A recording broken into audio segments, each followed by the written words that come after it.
Hey everyone, and welcome to today's Explainer. I am absolutely thrilled to be your guide on this one because we are diving into a truly fascinating journey. Today, we're tracking the evolution of a massive piece of television history, America's Most Wanted. We're going to see exactly how this program transformed from a hastily put together, highly doubted pilot experiment back in the late 1980s right into the modern, high-tech cultural institution it is today.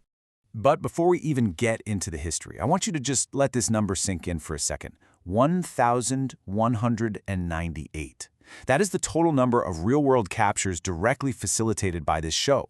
I mean, think about that. We consume so much media that's just purely for entertainment, right? But this program, it had a massive, tangible impact on the American justice system and public safety. And that colossal footprint is exactly what we're about to unpack. So the big question we're investigating today is this. How exactly did a rushed 1988 pilot evolve into a multi-decade, record-breaking phenomenon?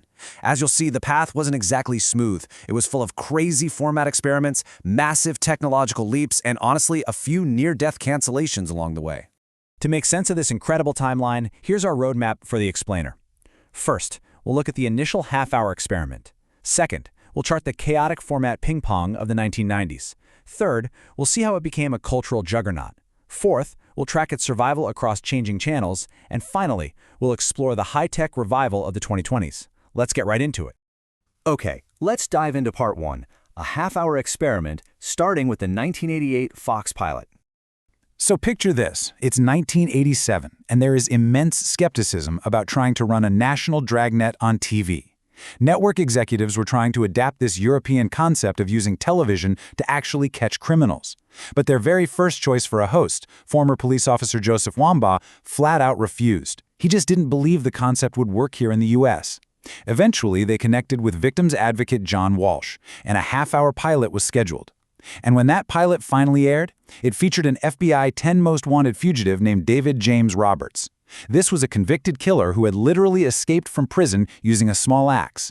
Well, the episode instantly silenced the critics. Why? Because within just 4 days of that very first broadcast, he was captured. This immediate success absolutely proved the watch television, catch criminals premise. Just 10 weeks later, the program went nationwide and became the fledgling Fox network's first real hit series. Now, you might be wondering, how do you create a show that operates as a nationwide dragnet without running into massive legal issues? Well, that brings us to a foundational rule of the series. Because a lot of the featured fugitives hadn't actually faced a trial yet, the show had to strictly adhere to the presumption of innocence. So John Walsh would always precede his narrative reenactments with phrases like "police say" or "according to police." Despite the raw, really gripping nature of the show's format, maintaining that legal boundary was absolutely vital to its credibility right from day one.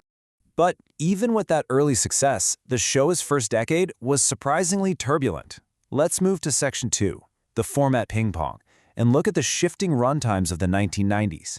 Now, what's really interesting about this slide is just how chaotic the episode lengths were back then. It's like the network was constantly second-guessing itself. Look at this. Starting at 30 minutes in 1988, expanding to 60 minutes in 1990, then slash back down to 30 in 1995, only to bounce right back up to 60 minutes in 1996. It perfectly illustrates a network tinkering with its scheduling, trying desperately to balance typical audience attention spans against the really heavy nature of the content. And all that tinkering, it eventually led to a massive crisis. In the fall of 1996, Fox actually went ahead and canceled the program. They basically decided the production costs were just too high, and they replaced the hour with sitcoms like Married with Children. But wow, the cultural pushback was immense. Law enforcement, the general public, and get this, the governors of 37 different states actively protested the decision. Meanwhile, those sitcom replacements, they suffered terrible ratings. So Fox quickly reversed course. The show returned in November 1996 under a bold new title, America's Most Wanted, America Fights Back. Having survived its own cancellation, the show's scope really started to broaden. Let's get into Section 3, a cultural crime-fighting juggernaut. It wasn't just a weekly broadcast anymore. It was embedding itself into history. Look at these milestones. As early as 1989, the program facilitated its first international capture up in Nova Scotia.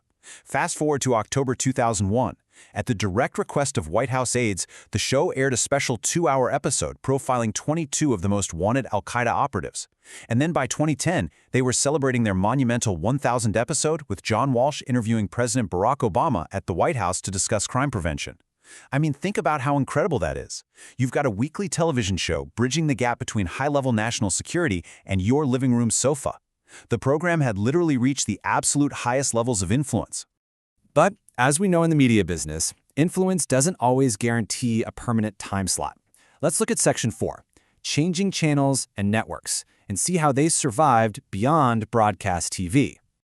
In May 2011, after an incredible 23-year run, Fox announced the cancellation of the weekly format. It was a huge blow. But on that final Fox episode, John Walsh looked at the camera and delivered this incredibly defiant promise. "I want to catch bad guys and find missing children, and we're not done." And he was dead serious. He immediately started hunting for new network homes to keep the mission alive. And pulling that off required some serious agility. Let's trace this network-hopping survival strategy. After the classic era ended on Fox Broadcast TV, the Lifetime network swooped in, giving us the cable era from 2011 to 2013. When that wrapped up, CNN partnered with Walsh for a spin-off era called The Hunt with John Walsh, running from 2014 to 2017. And finally, that brings us right into the modern era, where Fox brought the franchise back home, complete with streaming extensions on Fox Nation. Honestly, this adaptability is exactly why we're still talking about the show today. Which brings us perfectly to our final section, the high-tech revival, taking a look at augmented reality and digital tips. And this brilliantly illustrates just how much the digital age completely revamped the show's toolset. I mean, look at this comparison. We went from rotary phones calling the classic 1-800-CRIME-TV hotline and those rudimentary hand-drawn suspect sketches that we all remember, straight into augmented reality. We're talking about viewers at home looking at full-body, 3D avatars of suspects that show how they might have artificially aged or highlight specific identifying tattoos and scars. Plus, of course, the tip line moved online to amwtips.com, sitting right alongside their modern streaming extensions. It's a whole new ballgame. Let's step through exactly how this modern era has unfolded. In 2021, the revival officially debuted with investigative journalist Elizabeth Vargas at the helm, and that's when they introduced those incredible AR components. Then, in 2024, the franchise really came full circle. John Walsh returned as the host, but this time, he was alongside his son, Callahan Walsh, as co-host. And looking right ahead to 2025, the broadcast is set to air its 1,100th episode, from a highly skeptical pilot to a literal generational mission. Which leaves us with one final thought. We have traced over 1,198 captures today. We've gone from calling toll-free hotlines on analog phones to zooming in on augmented reality 3D avatars right on our smartphones. The intersection of media and criminal justice has completely transformed before our eyes. So I gotta leave you with this. How will digital sleuthing evolve next? Thank you so much for joining me on this explainer, and hey, keep your eyes open out there.